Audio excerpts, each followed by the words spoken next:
Hello guys, আপনাদের সকলকে অনেক অনেক স্বাগত আমার new channel. It's my first video.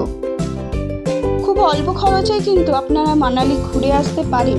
যারা যারা মানালি ঘুরতে যাবেন ভাবছেন কেমন কি খরচ হতে পারে বা কোথায় কোথায় যাবেন, কেমন ওয়েদার থাকবে, কোথায় স্নোফল পাবেন, আমার এই ভিডিওটা দেখুন। আশা করি কিছুটা আন্দাজ আপনাদের দিতে পারবো। আমরা টোটাল 4 জন ছিলাম। আমাদের ট্রেন ছিল 14 তারিখ 14/4/2026 হাওড়া থেকে নেতাজি এক্সপ্রেস।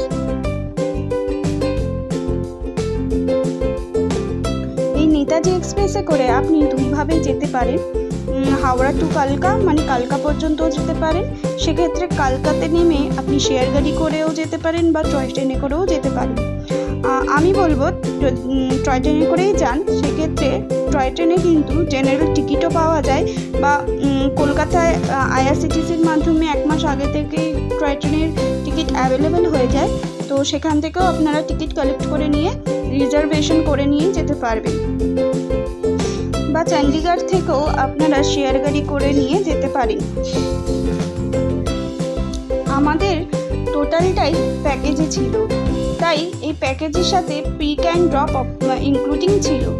তাই আমাদের গাড়ি চণ্ডীগড় থেকে পিক করে এবং সিমলার উদ্দেশ্যে চলে যায়। এবার আসি আমাদের প্যাকেজ নিয়ে কিছু কথা বলতে। আমাদের প্যাকেজ ছিল টোটাল 5 নাইট অ্যান্ড 6 ডেজের। 2 ডেজ ছিল আমাদের সিমলা, 2 ডেজ ছিল মানালি অ্যান্ড 1 ডেজ ছিল কাসোল। এবার ফিরে আসি সিমলাতে। ভোর 6টায় আমরা হোটেল চেক ইন করি এবং কিছুটা রেস্ট নিয়ে বেরিয়ে পড়ি কিছু সাইট সিনের উদ্দেশ্যে। প্রথমেই যাই আমরা সিমলা মেল রোড ঘুরতে। গাড়ি আমাদের ড্রপ করে দেয় সিমলা মেল রোডের সামনে। সেখানে কিছুক্ষণ ঘুরে এবং আশেপাশে দেখে নিয়ে কিছুটা শপিং করে সেখান থেকে চলে যাই আমরা কিছু সাইট সিনের উদ্দেশ্যে। সেখান থেকে প্রথমেই যাই জাকু টেম্পল। এই জাকু টেম্পলে বলে রাখি সেখানে যেতে গেলে কিন্তু রোপওয়েরও ব্যবস্থা আছে আর রেন্টে গাড়িও পেয়ে যাবেন। তো সেক্ষেত্রে কিন্তু আশেপাশে যারা লোকালরা আছেন তারা কিন্তু আপনাদের বলবে যে পুরোটাই গাড়ি যাবে, মানে একদম জাকু টেম্পল অবধি, কিন্তু তা নয়।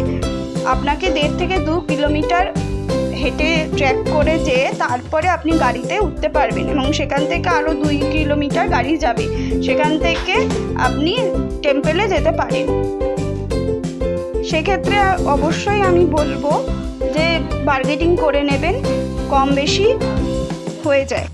সেখানে আরও কিছু সাইট সিন করে আমরা ফিরে আসি হোটেলে এবং বেরিয়ে পড়ি আমরা সেকেন্ড ডে কুফরির উদ্দেশ্যে। যারা যারা অ্যাডভেঞ্চার পছন্দ করেন তাদের জন্য কুফরি খুবই ভালো জায়গা। সেখানে গিয়ে আপনি সাইট সিনও করতে পারবেন আর অ্যাডভেঞ্চারও করতে পারবেন। গাড়ি আমাদের যেখানটা ড্রপ করেছিল ঠিক সেখান থেকে সাইট সিনের জন্য আপনি 4x4 গাড়ি করে চলে যেতে পারবেন বা ঘোড়ায় করেও যেতে পারেন। ঘোড়ায় করে গেলে আপনাদের পার পার্সন একটু কম পড়বে মাথা পিছু, এবং যদি গাড়ি করে যান তাতে পার পার্সন আপনার 1500 টাকা। আমাদের এই প্যাকেজের মধ্যে 8টা রাইড ফ্রি ছিল, যেটা আপনি চাইলেও করতে পারেন আবার না চাইলেও নাও করতে পারেন। কুফরিতে সারাদিন কাটিয়ে ফিরে গেলাম হোটেলে। আমাদের আজকের মতো এই ঘোরা এখানেই শেষ হলো। এর পরের ভিডিওতে বাকি জায়গার বিবরণ আপনাদের জানাবো, কিন্তু ততক্ষণ অবশ্যই আমার পাশে থাকবেন, সাথে থাকবেন। ভালো লাগলে অবশ্যই শেয়ার করে দেবেন।